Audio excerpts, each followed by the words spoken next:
pratico-pratique avec des cas cliniques réels, mais on va discuter aussi, si vous voulez, des indications de la thrombolyse. Je pense que le professeur Batti va faire une petite présentation d'introduction sur les différentes indications classiques de la thrombolyse. Et puis, on parlera de cas cliniques et par la suite, on fera une autre présentation sur tout ce qui dépasse un peu la fenêtre des 4h30. Donc, il y a plein de choses à dire parce que depuis 2021, il y a de nouvelles recommandations, on pourra en parler, mais on va rester très pratique et bien sûr, on répondra à toutes vos questions au fur et à mesure. Hein, professeur Batsi? Allô? Professeur, Oui. normalement son micro il est ouvert, hein. Oh là là, elle a un gros problème de connexion, je pense.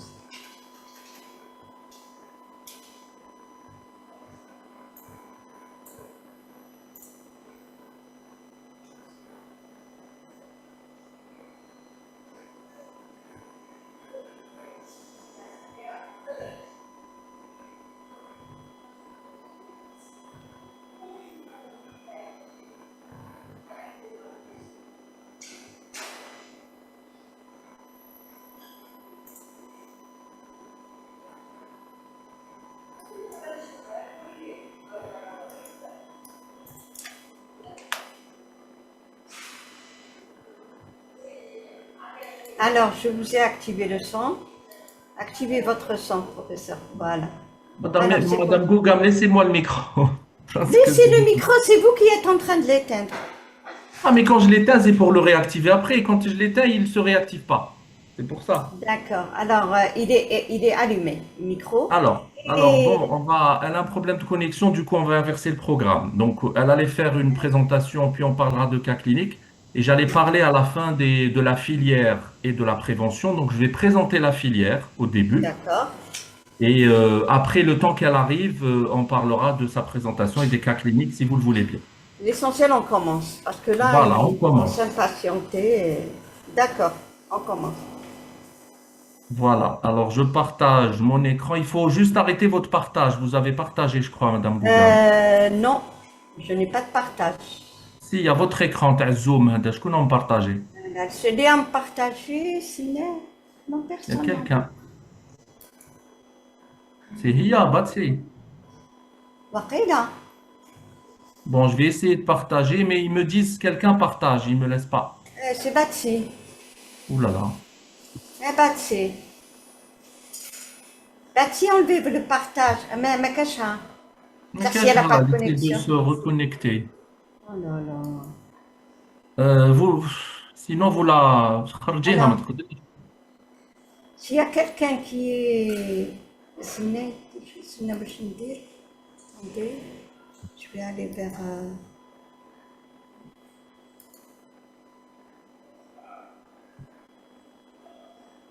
Oh là là. Oh là là. Dunia, arrête ton partage, j'arrive pas à partager. Il y a un problème, ça bloque. Tu partages, tu as partagé ta page à Kiket Bazoum, je sais pas quoi. J'arrive pas à partager, moi, parce que tu bloques l'écran. Eh, il faut que tu sortes complètement du Zoom. Sors, sors.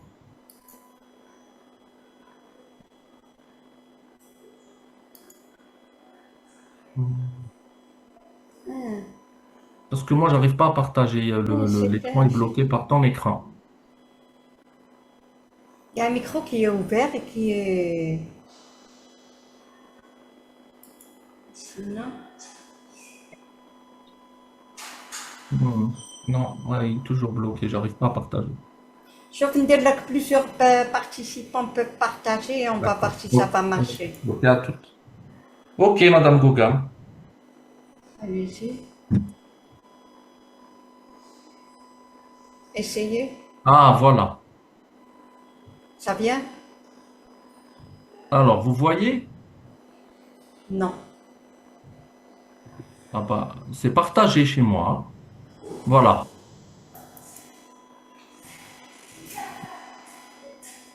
Ils disent oui, mais moi je n'ai rien du tout. Je sais pas pourquoi, donc ça se passe à mon niveau là, ouais. Est-ce que vous voyez les gens Ils sont connectés. Ah oui, ils voient tous, hein. Donc c'est bon. Il voit tout sauf moi. Qu'est-ce qui se passe? Je ne sais pas. Mais l'essentiel, c'est que vous commencez.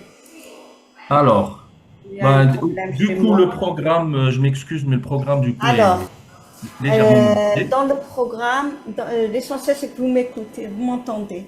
Dans le programme, on avait dit qu'il y aurait... Je vais expliquer le euh, programme, Madame Gougam, je vais expliquer. Ah, d'accord. Alors, dans le programme, initialement, il devait y avoir professeur Batsi qui allait vous faire les indications de la thrombolyse, les recommandations, si vous voulez, vous voulez, classiques de la thrombolyse. Et moi, je devais intervenir avec je vais le faire bien sûr, avec un cas clinique. J'aimerais que l'auditoire me réponde dans le chat quand je poserai des petites questions pour voir comment vous avez assimilé ça, si vous avez assimilé ça ou pas. Et par la suite, elle va faire, j'espère, une deuxième présentation pour parler des nouvelles indications de la thrombolyse, parce que vous allez voir que la fenêtre s'est élargie, que maintenant, on peut thromboliser au-delà de 4h30 et l'AVC du réveil. Et je continuerai par un cas clinique justement dans ce contexte-là. Et par la suite, j'allais donner finalement la filière et la prévention à la fin et on allait parler de recommandations. Donc là, j'inverse. Je vais parler de la filière et je vais du coup parler de thrombolyse et de la prévention secondaire. Et puis, le temps que Bati arrive, on fera la suite. Si elle n'arrive pas, je continuerai avec mes cas cliniques. Alors, pour ce qui est des accidents vasculaires cérébraux, de la pathologie vasculaire cérébrale, il y a des points forts et des principes à connaître. L'accident vasculaire cérébral, c'est l'affection neurologique la plus fréquente. C'est ce qu'on voit, nous, tous les praticiens voient ça tous les jours. Nous, à l'astreinte de Mustapha, on a 15 à 20 AVC par jour qui arrivent tous hors délai, malheureusement. Donc, c'est quelques cas qui arrivent dans les délais. C'est donc la grande urgence médicale, la grande urgence neurologique, qui a eu de grands progrès qui ont été réalisés à la fois dans la compréhension de ces mécanismes, de sa physiopathologie. C'est comme ça qu'on a pu, dans les AVC ischémiques, instaurer la thrombolyse en comprenant justement les mécanismes physiopathes. Et puis par la suite, la qualité de la prise en charge qui en a découlé. Donc la prise en charge de ces AVC était que meilleure depuis qu'on utilise la thrombolyse et depuis qu'on prend en charge ces patients dans des unités spécialisées. Parce que je vais le dire, je vais le répéter, l'UNV, l'unité neurovasculaire, ce n'est pas qu'une unité de thrombolyse, c'est une unité de prise en charge de la pathologie vasculaire en général.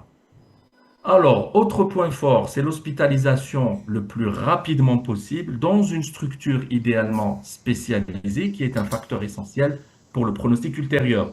En fait, quand on dit structure spécialisée, on entend bien sûr, on veut dire unité neurovasculaire, mais tout un chacun qui peut avoir un lit ou deux lits ou avec un petit scope et thrombolyser, pourquoi pas. Donc l'unité, l'UNV, c'est vrai que ça doit être une unité avec une structure bien individualisée. Néanmoins, on peut prendre en charge les AVC n'importe où.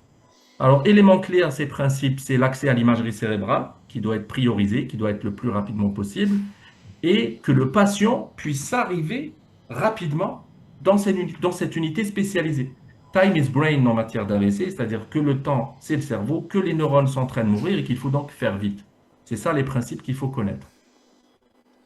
Alors, l'intérêt, c'est la prise en charge qui doit être très précoce en UNV, dans ce qu'on appelle les stroke units, a permis de réduire mortalité et morbidité.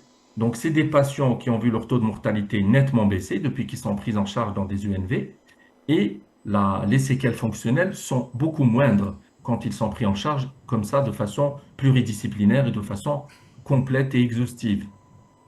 La thrombolyse, bien sûr, c'est le gold standard dans la prise en charge d'un AVC en UNV quand on peut la faire, quand le patient est dans les délais, etc. Classiquement, c'est les 4h30. Bien sûr, c'est ce que vous devez garder en tête. C'est les fameuses 4h30 depuis le début des signes cliniques qu'il faut garder en tête dans la prise en charge de ces AVC. Néanmoins, on parlera d'autres indications qui sortent de la fenêtre thérapeutique. Alors, la prise en charge en urgence des AVC ischémiques, elle est à la fois diagnostique et thérapeutique. Elle reste très spécialisée. L'idéal, c'est qu'il y ait un neurologue dans chaque centre Heureusement que maintenant, il y a des santé publiques un peu partout, c'est déjà pas mal, et on peut avoir un neurologue un peu partout pour pouvoir justement prendre des décisions qui parfois peuvent dépasser le généraliste. Alors, l'avènement du RTPA, donc de la thrombolyse, a permis justement une prise en charge optimale de ces patients-là, avec amélioration, comme je l'ai dit tout à l'heure, du pronostic vital immédiat et du pronostic fonctionnel à long terme qui ont été révolutionnés, avec bien sûr la nécessité de ces structures spécialisées pour leur prise en charge, c'est les fameuses unités neurovasculaires. Alors, les objectifs, c'est confirmer le diagnostic, il ne faut pas se tromper parce qu'il y a eu quand même des erreurs. Et puis, il y a ce qu'on appelle les stroke mimiques. Donc, ce sont des faux AVC. Et puis, maintenant, il parle de stroke caméléon. Donc, connaît beaucoup plus le professeur Batsi. C'est des strokes, c'est des véritables AVC, mais on a l'impression qu'ils donnent une symptomatologie différente. Donc, il faut faire très attention.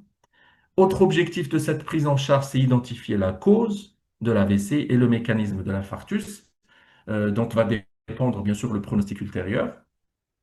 La cause, généralement, elle est cardiaque, mais sinon, si on ne trouve pas de cause cardiaque, il y a d'autres étiologies à rechercher, notamment la fameuse athérosclérose. Alors, prévenir et traiter les complications immédiates fait partie des objectifs de cette prise en charge, qu'elle soit générale ou bien neurologique.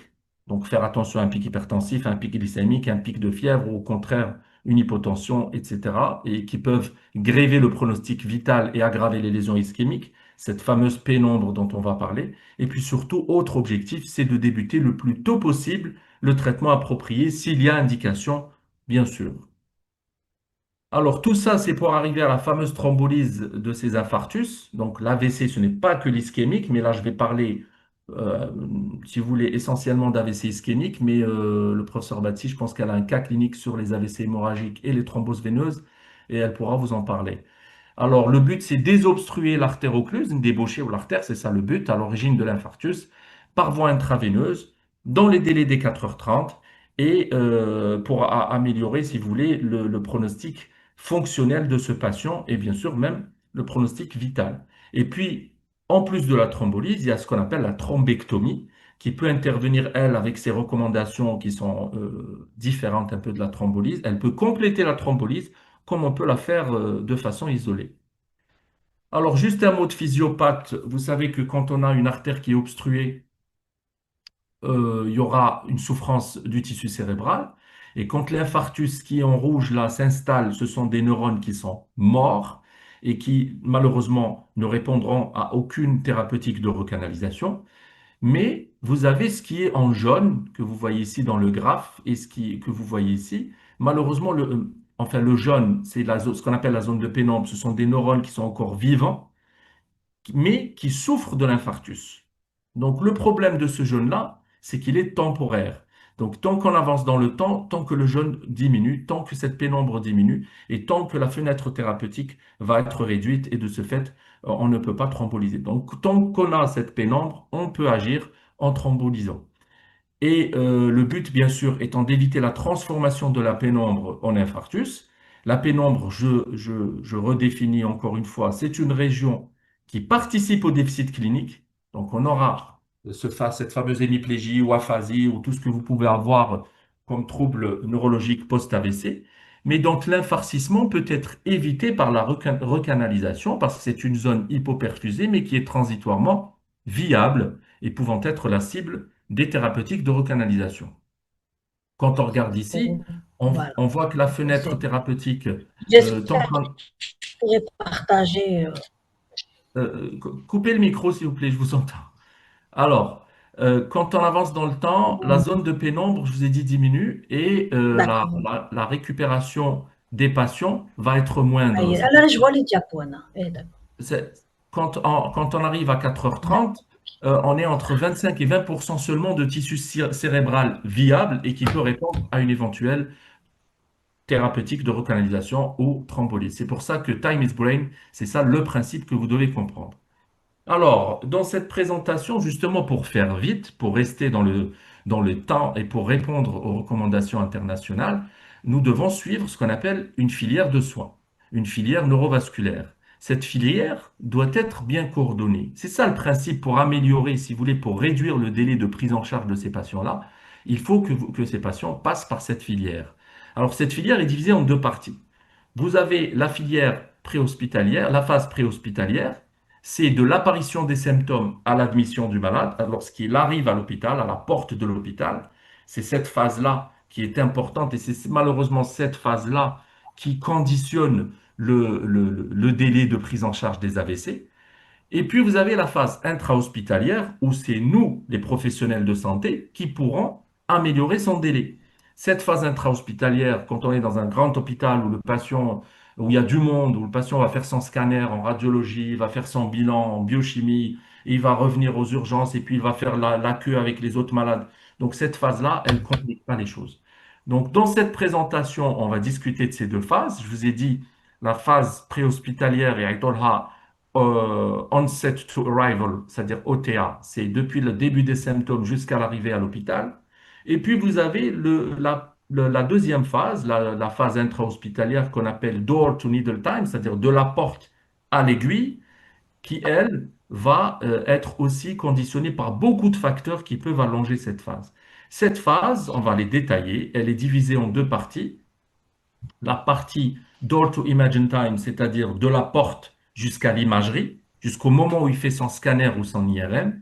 Et puis vous avez la deuxième phase, imagine to needle time, dans la phase intra-hospitalière, c'est-à-dire de l'imagerie jusqu'à l'aiguille, qui également va dépendre de plusieurs facteurs.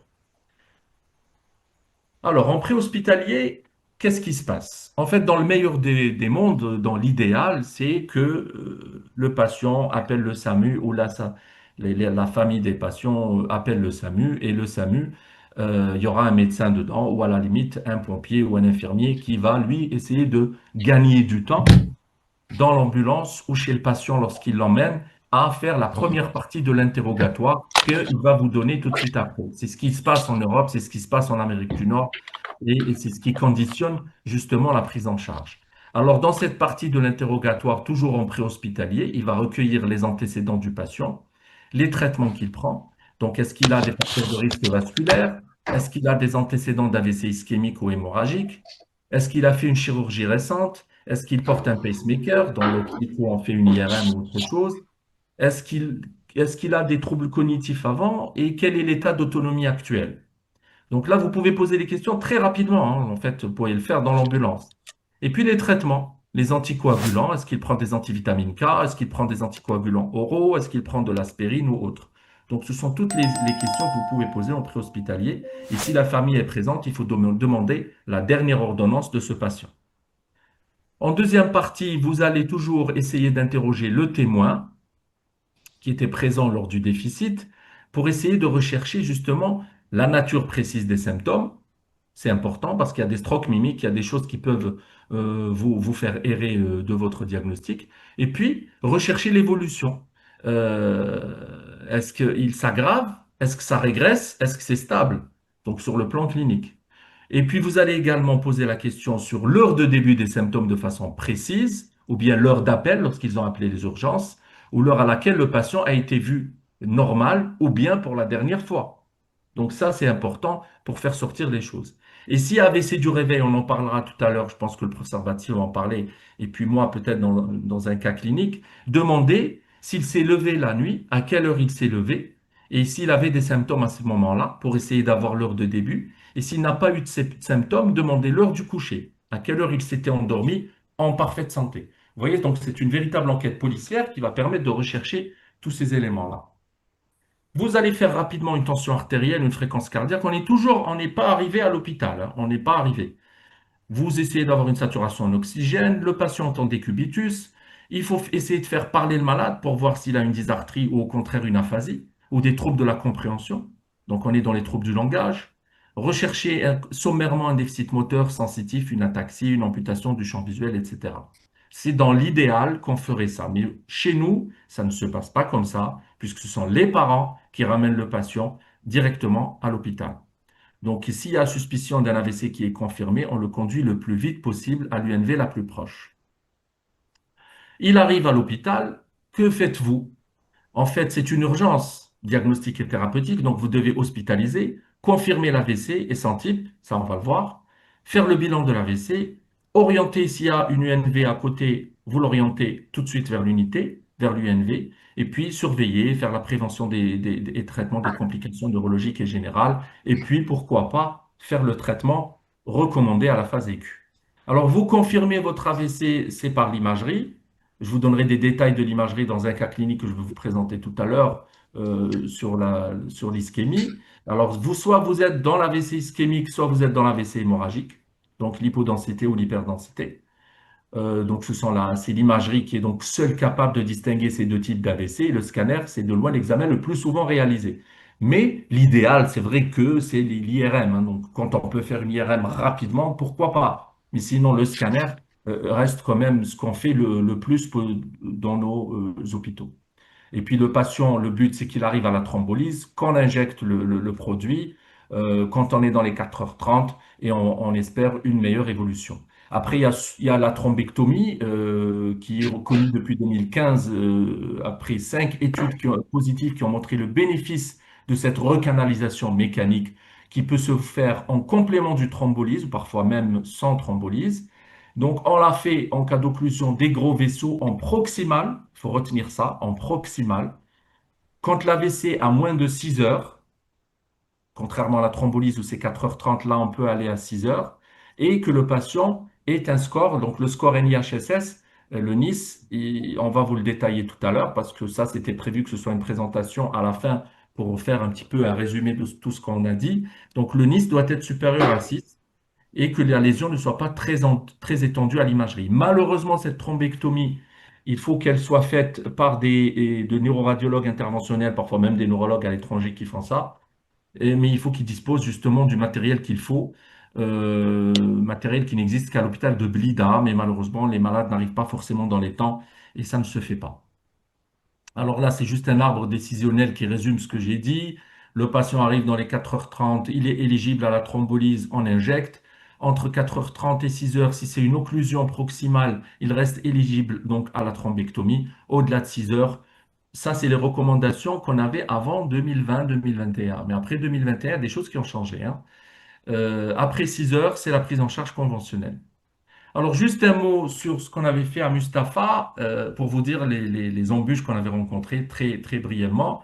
On avait lancé notre UNV en 2019 avec un protocole de prise en charge qu'on avait rédigé avec toutes ces étapes justement de cette filière, de la porte de l'établissement jusqu'à l'injection, avec des procédures écrites et des fiches de priorisation qui ont été également préparées. Par exemple, ici, on avait fait des couleurs pour, à l'époque, on faisait un bilan de façon on faisait un bilan sanguin très poussé. Maintenant, on ne demande pas tout ça, hein.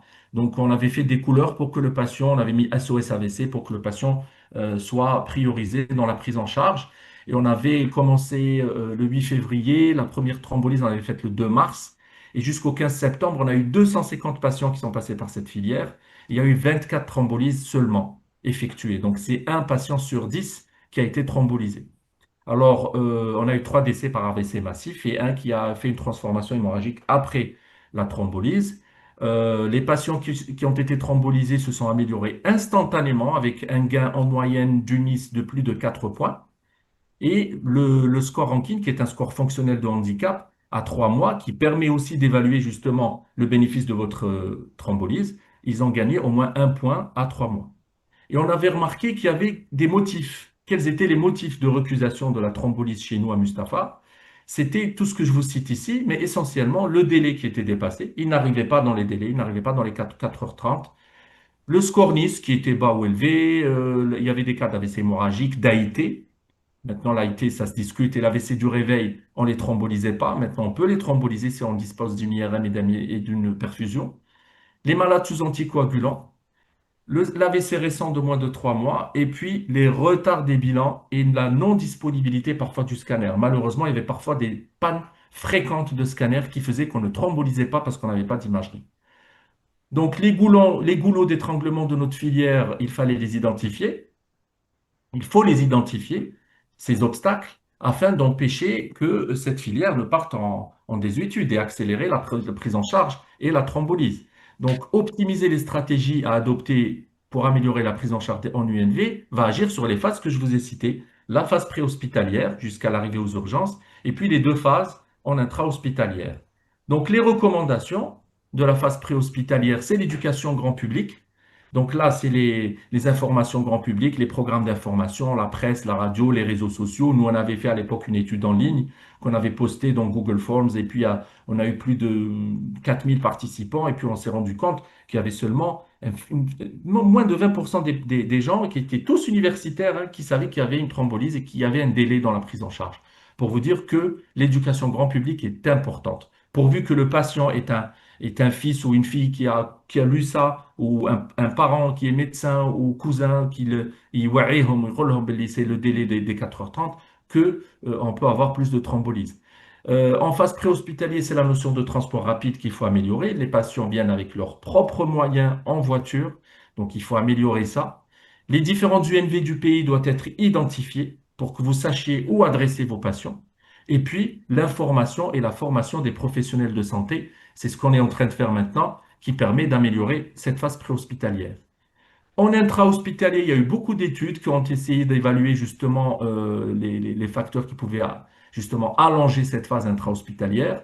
Vous avez ce qu'on appelle, je vous ai dit, le door to needle time, donc de la porte jusqu'à l'aiguille. Dans les recommandations, il faut que au moins 50% des AVC ischémiques qui arrivent passent moins de 60 minutes. Mais l'idéal, c'est beaucoup moins, hein, afin d'élever les performances cliniques dans les soins en aigu de l'AVC.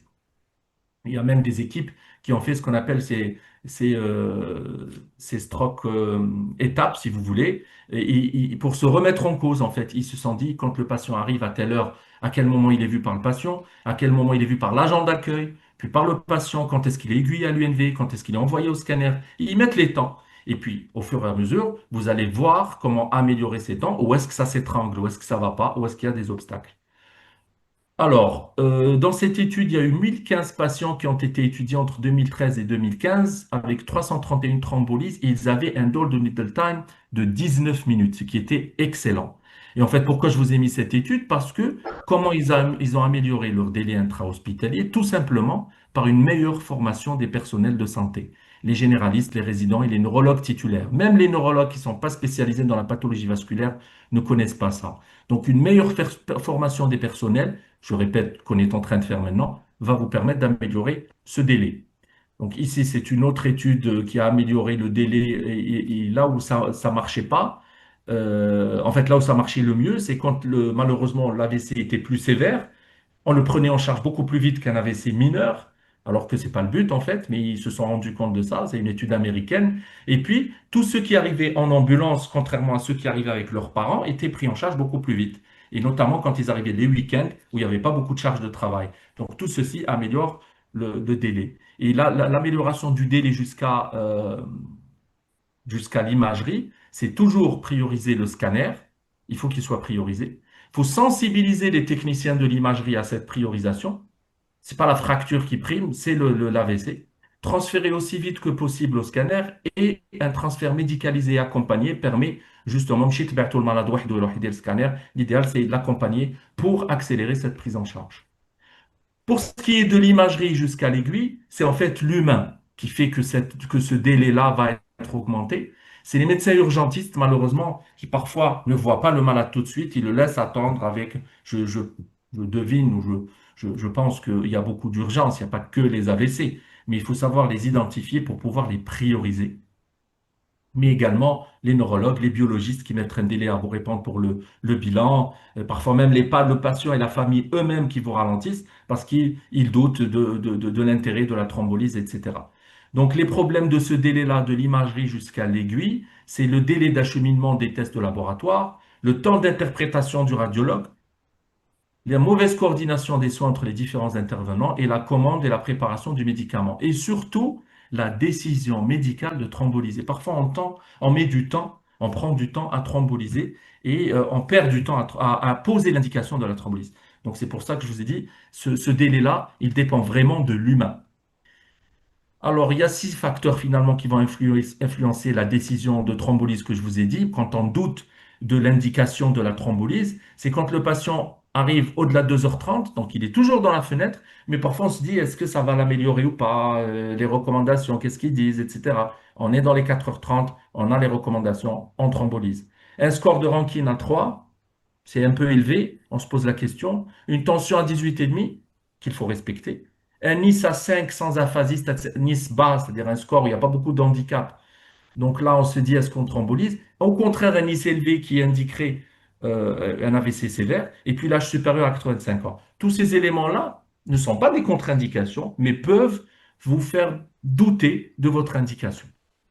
Donc, améliorer ce délai, c'est jouer sur tous les délais qu'on a mentionnés. C'est le gold standard pour améliorer la prise en charge dans l'intra-hospitalier. Et l'idéal, c'est qu'il soit inférieur à 25 minutes. Alors, les 10 commandements, si je peux me permettre, pour une unité de thrombolyse optimale, c'est l'information, là, les campagnes de sensibilisation et la formation des professionnels, ce qu'on est en train de faire. Établir un protocole de triage rapide, c'est le deuxième commandement. Il faut que tout soit priorisé, tout soit acté, tout soit écrit. Notifier à la stroke team si elle est là avec un numéro d'appel, c'est l'idéal. Avoir des stroke tools, c'est-à-dire des outils, des kits de protocole que vous pouvez faire, c'est rien. C'est juste des écrits, des recommandations, des scores que vous préparez, des fiches de surveillance que vous préparez. C'est pour faire vite. Et le transfert direct en radiologie avec interprétation rapide de l'imagerie. Sixièmement, des tests de laboratoire rapides. Diluer le RTPA avant l'arrivée du patient ou dans l'imagerie. Ça doit être fait à l'UNV et stocké à l'UNV, injecté le plus rapidement possible, bien sûr, en respectant les conditions de perfusion, l'approche multidisciplinaire et enfin, pour se remettre en cause et essayer d'améliorer ces délais, toujours minuter et faire le feedback des données de tous les délais pour s'améliorer en permanence. Donc voilà ce que je voulais vous dire pour la filière. Ben, juste un mot sur la prévention qui devait se faire en dernier, mais bon, on en parle parce qu'on en est là. Juste rapidement, alors la prévention de l'accident ischémique cérébral, identifier ses causes pour que le patient ne refasse pas un autre AVC. Donc le diagnostic étiologique reposera sur l'angiographie des artères cervicales et cérébrales, donc à défaut par un angioscanner ou un écho-Doppler. Il faut faire le Holter ECG, rechercher une ACFA, tous ces éléments-là, les examens biologiques qui sont systémiques, l'hémogramme, la créatine, la glycémie. Ils permettent de dépister certaines causes qui peuvent être rares et qui relèvent d'un traitement spécifique, comme une polyglobulie, etc. Une thrombophilie, notamment chez le sujet jeune, il faut la rechercher, surtout en cas d'histoire familiale. Alors, contrôler rigoureusement les facteurs de risque modifiables, quelle que soit la cause de l'accident ischémique cérébral, le diabète, l'hypertension, etc. L'aspirine en bolus au début, quand on a un accident ischémique cérébral qui est lié à l'athérosclérose ou l'artériosclérose. Le clopidogrel également peut être utilisé en cas de contre-indication à l'aspirine. L'anticoagulation orale s'il y a une cardiopathie emboligène. Donc, il a une efficacité préventive considérable chez les patients qui ont une FA. Et là, vous voyez l'indication la plus fréquente donc, des anticoagulants, c'est l'arythmie par fibrillation auriculaire. C'est la cause numéro un des accidents ischémiques cérébraux des plus de 65 ans. Et quand on la cherche, on la trouve en fait. Un ECG de base, il peut être normal, mais finalement, si vous faites un Holter de 24, voire de 48 heures, vous allez déceler votre FA et qu'il faudra traiter.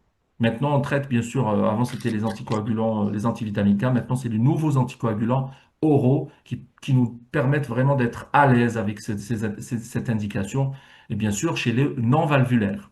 Les statines, on peut proposer de l'atorvastatine pour faire baisser le LDL. Ça fait baisser le taux d'AVC, d'accidents ischémiques cérébraux et d'AIT. Et c'est donc la deuxième mesure de prévention secondaire. Donc je conclus pour cette première présentation. La prise en charge en aigu reste bien standardisée actuellement.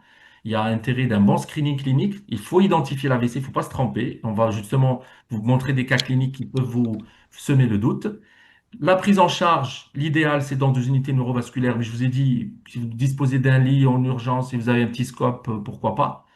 Le rôle de l'imagerie médicale est indéniable, bien sûr. Et puis la thrombolyse a modifié la prise en charge des AVC ischémiques. Il faut toujours y penser si le déficit est brutal, systématisé, remontant à moins de 4h30, avec importance de certaines mesures associées, notamment le contrôle de l'hypertension, la glycémie et de la fièvre, et la prévention, plus tard, des accidents thromboemboliques et des troubles de la déglutition et des complications du décubitus.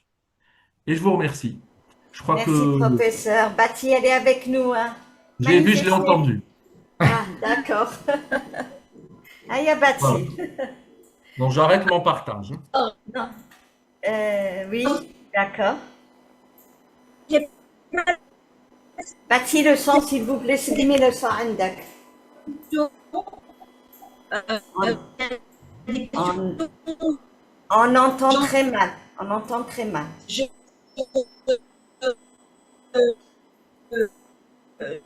je, je mange Macawelo, Macawelo. sur la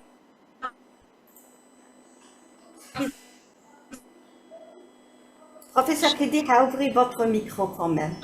Laissez-le Oui, ouvrir. Voilà. présentation. أنا j'entends rien, mais على بالك نتايا. non, j'entends pas. Moi Je aussi. crois qu'elle s'en rend pas compte, je vais l'appeler. Elle ne se rend pas compte si elle peut utiliser son téléphone sinon. Ah bon? أنا نسمعكم ما؟ Ah, Ah, très très bien, bien. très مرحبا bien. مرحبا دوك انا نسمعو. هيا روحي. مش بيها حبست. Ah là là.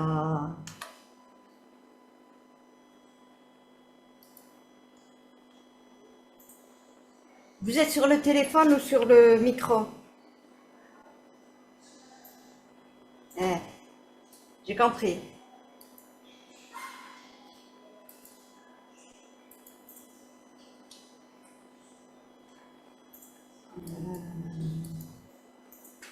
Activez. Voilà. Oui, je sais pas. Sinon, elle m'envoie sa présentation.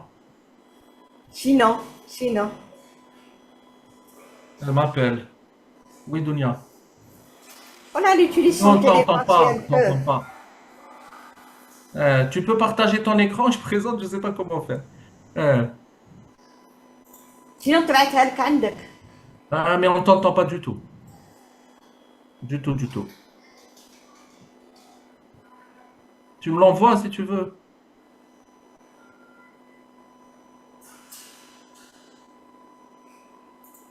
Envoie-la moi et si tu peux commenter après, envoie-la moi.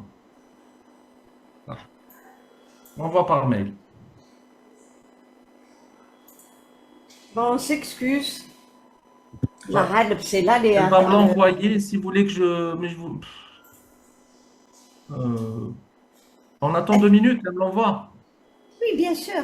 Entre-temps, s'il y a des questions, entre-temps, Oui, vous alors je vous vais regarder posez le des chat, hein. questions. Essayez de leur poser des questions. Attendez, je vais regarder Entre-temps, s'il y a des questions sur le chat. il n'y a pas de questions sur le chat. Il n'y a que les remerciements. Ils vous remercient. Par Ah ben, contre, moi, je vais vous proposer une chose. On avance quand même. je fais mon cas clinique. Faites votre cas clinique. Ok, on y va. Allez. Peut-être qu'elle réglera le problème. Alors, le cas clinique. Et moi, je vais l'appeler entre-temps. Ok, bon, le cas clinique, ça devait faire suite à sa présentation, malheureusement. Je vous en dis, Bon. vous avez tout détaillé. Ah, c'est gentil. Ah, là. Ah, voilà. Alors, vous voyez mon Eh, cas clinique.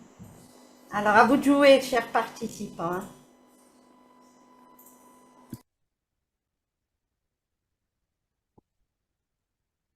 Alors, oups. Euh, J'essaie de pousser mon. Vous voyez le cas clinique là? Oui, oui, on le voit. Ah, très bien. Alors ça, c'est un cas clinique sympathique, hein, gentil et introductif, mais qui devait suivre justement recommandations de la thrombolyse classique. Là, c'est un patient, mais j'aimerais que peut-être dans le chat, on me pose des questions, on me réponde. Alors, j'aimerais que ce soit un peu interactif. Alors, c'est un patient de 75 ans qui a comme antécédent une hypertension et un diabète depuis 20 ans. Il a présenté brutalement à 6 heures du matin une hémiplégie. Il était réveillé, hein, donc un natural auto, et il a présenté une hémiplégie droite, donc une faiblesse musculaire de l'hémicorps droit, à 6 heures du matin. Il arrive aux urgences à 7h30. 1h30 plus tard. À l'examen, il avait une hémiplégie proportionnelle droite et il est mutique, c'est-à-dire il est aphasique, il ne parle pas. Il vous comprend, mais il n'arrive pas à exprimer. Donc, il a une hémiplégie proportionnelle droite, il a un mutisme. Alors, le SCORNIS, elle allait le détailler dans sa présentation. Je vous ai dit, c'est National Institute Health Stroke Scale. C'est un score spécifique aux AVC qui est scoré de 0 à 42. Et quand on est dans la fourchette entre 5 et 25, nous sommes éligibles à la thrombolyse. Donc, ça veut dire 5, c'est un AVC mineur, 25, c'est un AVC sévère. Donc, au-delà de 25, on n'est pas censé thromboliser parce qu'il y a un risque hémorragique important. En dessous de 5, on se dit on ne thrombolise pas parce qu'il aura des petits signes pas très sévères. Mais à 5, on peut avoir juste une aphasie. Ça vous donnera 5 points Fleunis. Mais l'aphasie, à mon sens, est un handicap. Donc, quand vous n'avez qu'une aphasie, même s'il n'est qu'à 5 ou à 4, l'indication de la thrombolyse, je pense, peut se poser. Donc ça, c'était une parenthèse pour le Nice. Alors, il est à 15, donc il est dans la fenêtre. La pression artérielle est à 18,9, donc elle est élevée, mais on la respecte. Je ne vais pas donner la conduite à tenir parce qu'elle devait vous la donner, professeur Batti, vous expliquer tout ce qu'il y a aux alentours de l'AVC ischémique. Une hypertension, on la respecte. Donc, pas, il ne faut pas que ça dépasse les 21,11, mais on la respecte à 18,9, parce que ça permet de mieux irriguer le cerveau. Le pouls est régulier, la glycémie à 1,62, il est diabétique, elle n'est pas très élevée, donc il n'y a pas de souci. Pourquoi je vous donne ça? Je vous ai parlé de la pénombre tout à l'heure, et il y a des facteurs exogènes, je ne vous les ai pas mis parce que je voulais être rapide, il y a des facteurs exogènes qui peuvent intervenir sur la pénombre et l'aggraver. Donc, vous avez l'hypertension artérielle, l'hypotension artérielle, vous avez l'hyperglycémie, la fièvre, etc. Donc, il faut agir sur ces éléments-là pour éviter que la pénombre, elle évolue trop vite vers l'infarctus. Il faut garder un maximum de pénombre pour pouvoir recanaliser et pouvoir sauver ces neurones. Je ne vous le répète pas assez, the time is brain. Donc, c'est un patient qui a 75 ans, qui a fait à 6 heures du matin une hémiplégie droite avec une aphasie. Il vient à 7h30, le Nice est à 15.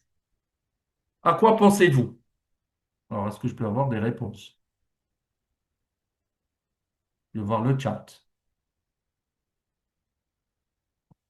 Est-ce que quelqu'un peut me répondre pour ce cas Non, non, clinique? et il continue. Écrivez, écrivez, écrivez. Moi, j'ai pas de scie au fil. Alors, il y en a qui disent AVC, AVC. D'accord. Vous voyez toujours mon écran? Oui. Donc, alors, je vous propose quatre étiologies. C'est aigu, donc c'est du vasculaire. Donc, AVC ischémique du tronc cérébral, hématome cérébral, tumeur cérébrale ou AVC ischémique du territoire de l'artère cérébrale moyenne. Donc, ce sont quatre propositions. Alors, on m'a dit AVC. Est-ce On ne que se tu mouille pas m'entends? trop.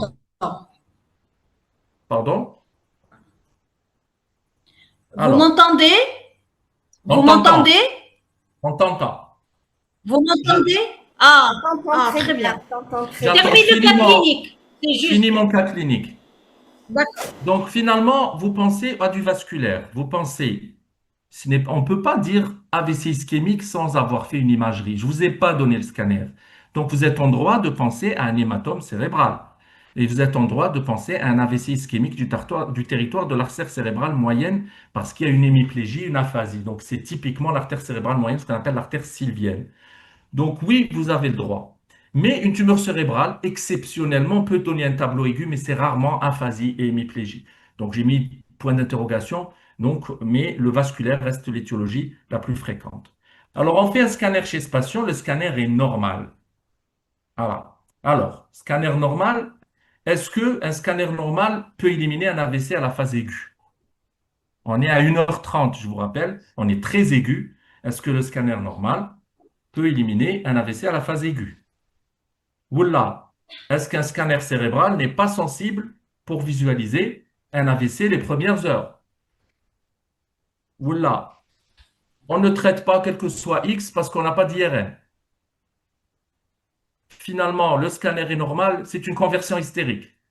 Ben là, il a eu des problèmes psychologiques, il a fait une conversion. Donc, qu'est-ce que vous me proposez là? Alors, est-ce qu'il y a des réponses? Alors, on me dit artère cérébrale moyenne, très bien. Il peut être normal au début, effectivement. Il peut être normal au début. Donc, il y en a qui ont répondu. Alors, je vais juste baisser ça. Voilà. Donc, le scanner cérébral peut être normal au début. Ici, vous voyez un scanner, pardon. Voilà. Une TDM normale. Vous voyez votre substance blanche, votre substance grise. Vous voyez les noyaux lenticulaires. Vous voyez la capsule interne, etc. Donc, vous avez toutes les données d'un scanner normal. Et là, c'est un scanner qui montre une hyperdensité, c'est-à-dire c'est un hématome. Mais chez Théo, c'est de la littérature. Lui, il avait un scanner normal. Donc, il y a un hématome ici. Et puis, vous avez l'AVC ischémique, c'est plutôt une hypodensité. Et là, c'est vraiment le territoire de la cérébrale moyenne qui prend presque les deux tiers du cerveau. C'est un AVC massif. Là, vous voyez les signes précoces d'AVC que vous pouvez avoir. Par exemple, le fameux, j'en parle rapidement, le fameux ruban insulaire qu'on appelle nous le ruban insulaire. Ici, vous le voyez bien, c'est les signes précoces d'ischémie. Là, vous ne le voyez pas. Donc ça, c'est un signe précoce d'ischémie. Et regardez comment il a évolué ce patient 33 heures plus tard. Il a fait une ischémie Oui, très sévère. Là, c'est juste pour vous montrer rapidement oui, le noyau lenticulaire. C'est pas pour vous embêter. j'aime Le bien noyau très lenticulaire, il est important. Donc, elle dit la capsule interne, la capsule externe. La capsule interne, il y a les fibres de l'activité volontaire, motrice volontaire. Donc, quand il y a une atteinte de la capsule interne, vous allez avoir une hémiplégie totale et proportionnelle. C'est un peu ce qui se passe chez notre patient. Et dans ce cas-là, on regarde le fameux noyau lenticulaire. Et là, vous voyez, ça, c'est un homme de 54 ans qui a présenté un trouble de la parole, une paralysie de l'hémicorps droit. Et vous voyez ici cette diminution. Vous voyez ici le noyau lenticulaire. Regardez ma flèche, il est bien dessiné. Et là, voilà. Et là, on ne le voit pas bien. Donc, ce noyau lenticulaire, c'est un signe précoce d'ischémie. Donc, il faut regarder vos clichés de temps en temps.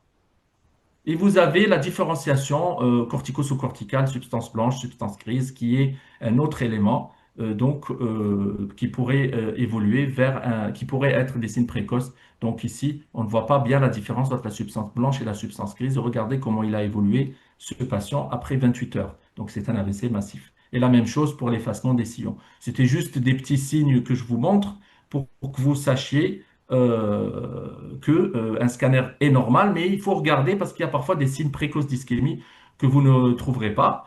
Là, je vous les ai résumés. C'est la perte de différenciation entre la matière blanche et la matière grise, la perte du ruban insulaire, l'effacement des noyaux gris centraux, notamment le noyau lenticulaire, l'effacement des sillons et parfois il y a un effet de masse, de l'œdème et l'hypodensité précoce. Donc un scanner normal ne vous élimine pas un AVC. Et chez ce patient-là, il est dans les délais, il a 1h30, il a un score à 14. Qu'est-ce que vous proposez? Est-ce que vous allez donner des antiagrégants plaquettaires, l'Aspégique, Plavix, pendant 3 mois? Est-ce que vous allez anticoaguler en urgence, tout en sachant que son bilan cardiaque n'a pas montré de fibrillation auriculaire? L'abstention thérapeutique et la prise en charge psychologique, c'est peut-être une conversion. Ou là, vous proposez la thrombolyse. Alors, j'espère que vous allez me donner la bonne réponse. Et je vous remercie. C'est la bonne réponse normalement. Entendez? J'ai pas vu. Ah, la thrombolyse, bravo. Donc ça, c'était un cas sympathique pour vous expliquer les indications de la thrombolyse d'un cas réel. Bravo, oui, c'est la thrombolyse, merci. Et Essayez d'enlever le partage comme ça, elle ne va pas être peinée Batsy. alors, j'espère que ça ne va pas bloquer. attendez. J'espère que ça va bloquer l'écran. Bah, je ne partage pas. Tu partages pas? Voilà, tu n'arrives pas. Et le Non, partage. non, non, j'ai rien fait. Alors, cela n'arrêtera pas le Il partage. faudrait que le Kédi enlève le partage pour que. Vous voyez mon partage, moi j'ai arrêté. Oui, non, il n'est pas arrêté. Oui, oui, oui, on voit ton partage. C'est en diapo. Ah, attendez, excusez-moi. Ah oui, pardon. Voilà, c'est parti. Voilà, là on voit votre tête. Alors, je vais partager. Allez-y. J'espère que ça va marcher.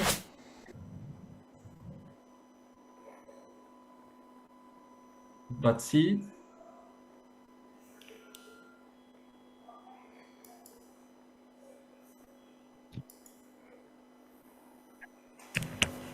Oui, Batsy, oui. active le micro.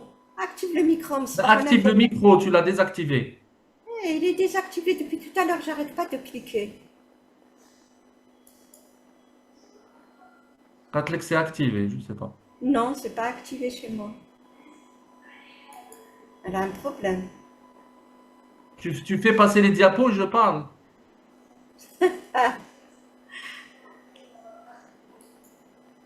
Essaye d'activer le micro.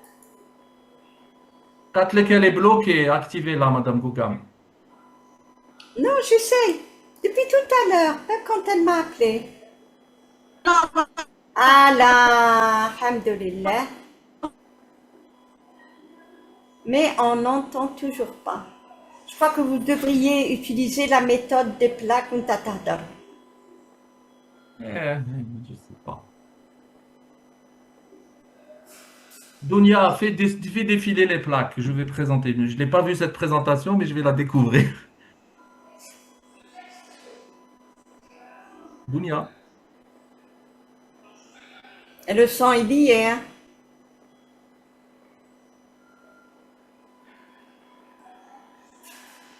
Sinon, Alors, elle utilise la 4G. bon, je présente le deuxième cas clinique. Faut qu'on règle ça avec elle, je vais l'appeler.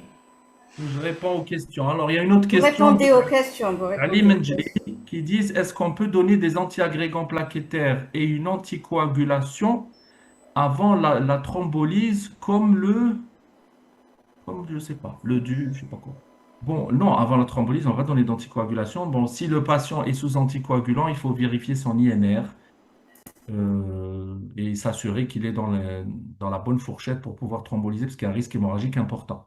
Donc non, on ne donne pas. Et si on donne on fait la thrombolyse 24 heures, pas d'anticoagulation, on peut donner à dose isocoagulante pour éviter les complications de la thrombolyse. Alors, où se trouvent les unités neurovasculaires sur Alger? Alors, sur Alger, celles qui sont très opérationnelles, c'est celles de Bab el et de Bni Messous. Bni Messous en réanimation. Mustapha aussi, nous, on avait lancé notre UNV en 2019. Après, il y a eu le Covid, donc on n'avait plus de locaux, nous, neurologues, mais les réanimateurs de Mustapha, je pense qu'ils trombolisent aussi. Nous, on va réouvrir notre unité parce qu'on est en train de refaire un autre service, voilà, bientôt. Donc, actuellement, il y a Bab el et Bni Messous. Bab el en neuro et Bni Messous en réanimation, aux urgences. Voilà. Syndrome coronarien aigu. C'est-à-dire syndrome coronarien aigu. Là, ça se discute, hein, sauf s'il y a un AVC associé à un syndrome coronarien aigu. Les deux sont aigus et il faut discuter avec le cardiologue, hein. Donc, il y en a qui disent c'est le cerveau qui prime et il y en a qui disent c'est le cœur qui prime. Donc, ça se discute au cas par cas avec les cardios. Qu'est-ce qu'il faut thromboliser, le cœur ou l'AVC? Je ne sais pas s'il y a d'autres questions au-dessus. Le principe, le message, c'est vraiment comprendre les 4h30. C'est ce que voulait vous présenter le professeur Batsi. Euh, le 4h30, c'est vraiment le délai. Mais vous allez voir qu'il y a de nouvelles recommandations qui devaient être faites par elle comme deuxième présentation. Et moi, je vais enchaîner avec un cas clinique dans ce contexte-là. Et je ne sais pas si Madame Gougam veut que je présente ce cas clinique et je ne sais pas. Donc, le principe, c'est la filière, c'est faire vite, c'est sensibiliser la population générale et faire avancer les choses pour que le patient arrive dans les délais. Il ne faut pas qu'il y ait l'AVC à 8 الليل ويقول لك غدوة صباح ندوه les urgences. C'est ce qui nous arrive. Nous, on les reçoit à Mustapha le lendemain, voire 48 heures plus tard, et on a complètement dépassé les délais. On ne peut rien faire. Après, je reviens au fait que l'UNV, ce n'est pas qu'une unité de thrombolyse. L'UNV, c'est une unité qui prend en charge toute la pathologie vasculaire cérébrale. Il a été prouvé dans toutes les études que la prise en charge de ces patients-là, dans un contexte spécialisé, une unité spécialisée, a amélioré grandement leur pronostic. Même s'ils ne sont pas dans les délais, l'UNV n'est pas une unité de thrombolyse, c'est une unité de prise en charge de pathologies vasculaires, que ce soit l'ischémique, l'hémorragique, les thromboses veineuses, etc. Alors, les patients qui sont à l'intérieur du pays, je présume, oui, il y a des UNV à l'intérieur du pays, hein. Il y en a même qui sont chapeautés par télémédecine. Il y a par exemple Tougourt qui sont chapeautés par Batsi. Il y a beaucoup d'UNV. Il y a un neurologue, on peut avoir une UNV. Alors, Batsi revient. Ah, voilà.